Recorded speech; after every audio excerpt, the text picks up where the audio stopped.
Have you ever wondered why some people seem to repeat the same mistakes again and again, generation after generation, as if they're trapped in an invisible cycle? Have you noticed how a child who grows up in anger often learns to speak in anger?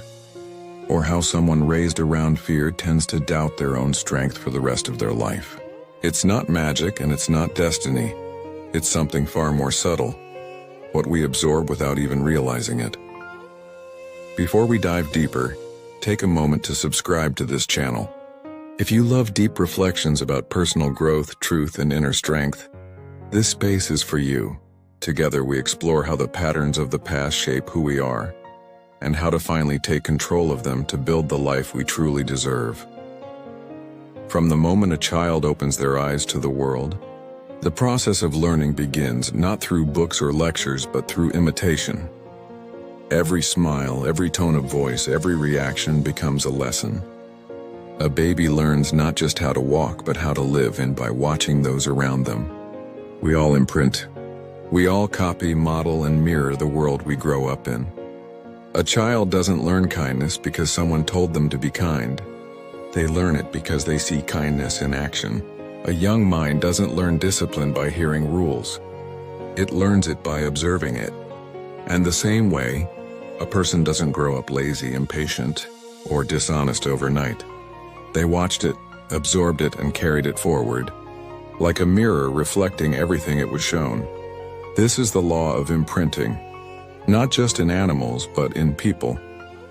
A young goose follows the first being it sees after hatching, believing it's its mother. Humans do the same, though in a more complex way. We follow examples not because they're right, but because they're familiar.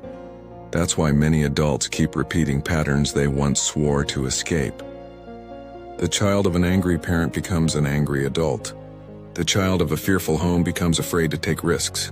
The child of a house filled with excuses learns to blame others instead of acting. But here's the truth that changes everything. Imprinting explains your past. It doesn't define your future. Many people grow up unaware that they are still living someone else's story. They speak with their father's words. They carry their mother's fears. They repeat behaviors they don't even believe in. And then one day they wake up and wonder, why am I not happy? Why do I feel stuck? The answer is simple, because they never stopped to question the model they were imprinted with.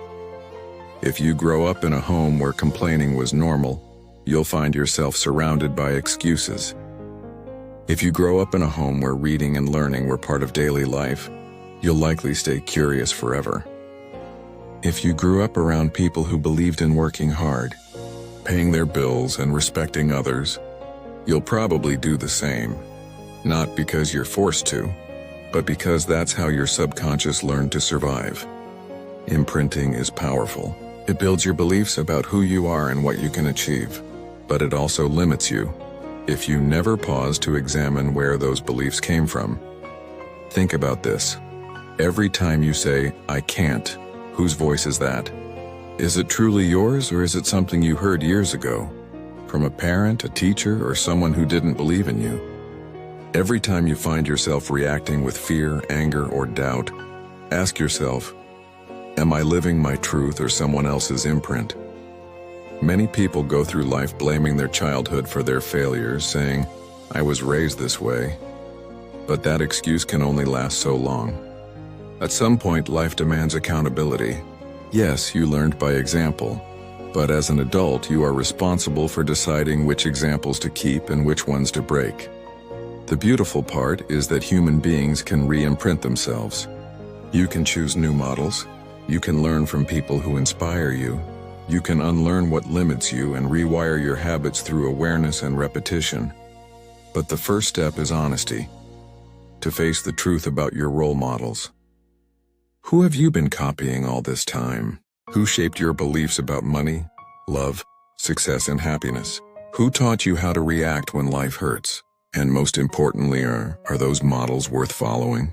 Because sometimes, the ones we admire the most are also the ones holding us back. Some people project confidence but hide insecurity. Some speak of strength but live in fear. Not everyone who looks like a guide truly deserves to lead. And that's why discernment, the ability to question and choose, is a sign of maturity. Today's world is filled with voices claiming to have all the answers. Everyone seems to be a coach, a motivator, or a teacher of life.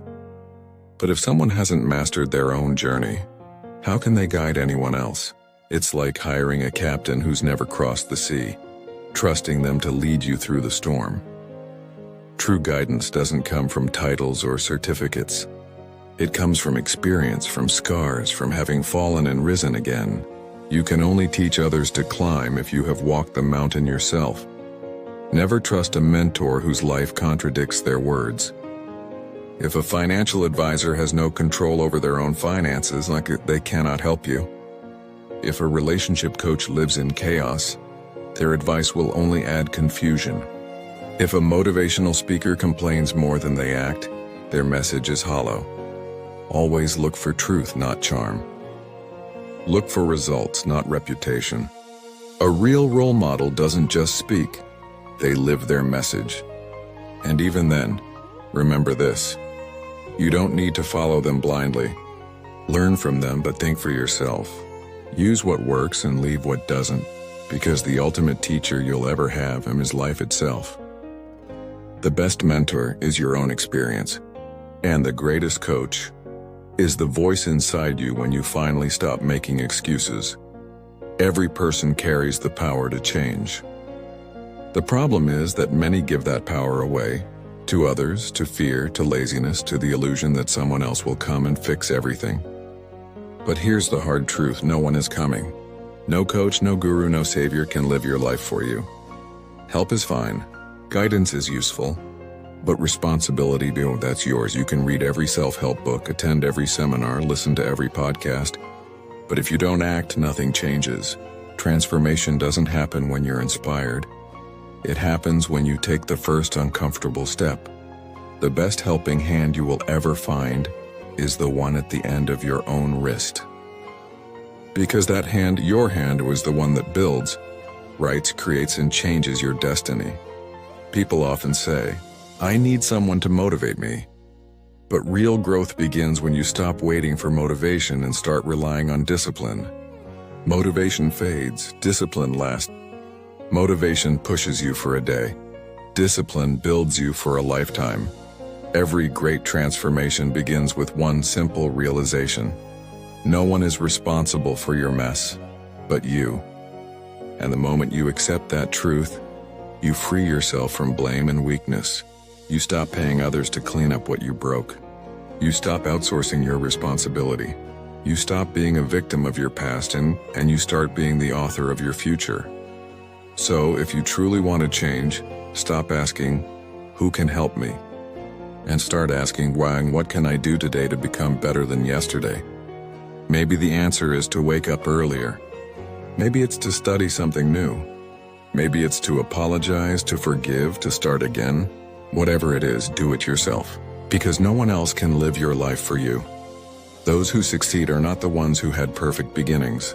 They are the ones who refuse to let their beginnings define their endings. They stopped imitating what was broken and began creating what was right. So take a moment now. Think about your own role models. Who have you been mirroring all these years? And who do you actually want to become? Then start re-imprinting your life. Surround yourself with people who live with integrity. Learn from those who are strong, honest, and disciplined. Let your new environment reflect your new direction. But never forget, you are the builder. Others can show you how to use the tools, but the work, the real work, is yours. At the end of every day, you hold the hammer and the blueprint of your own life. You decide whether to build excuses or results. You decide whether to stay the same or to grow. And you decide whether to remain a copy of your past or to become the original version of your future. Life will always offer examples, good and bad. Your job is to choose which ones to follow and which ones to outgrow. You don't need more advice. You need more action. You don't need a savior. You need courage. And you don't need another coach. You need commitment. Remember, the tools are already in your hands. You don't need to wait for permission. You don't need to wait for someone to believe in you. You simply need to start, now.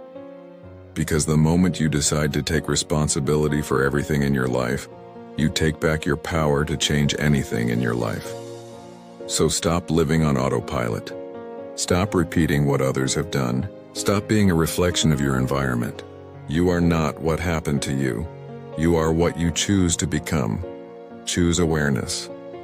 Choose responsibility. Choose growth. And when you look back years from now, you'll see the difference between those who waited for help and those who built their own path. The best helping hand you will ever find is still the one at the end of your own wrist. Use it wisely to create, to rebuild, and to rise.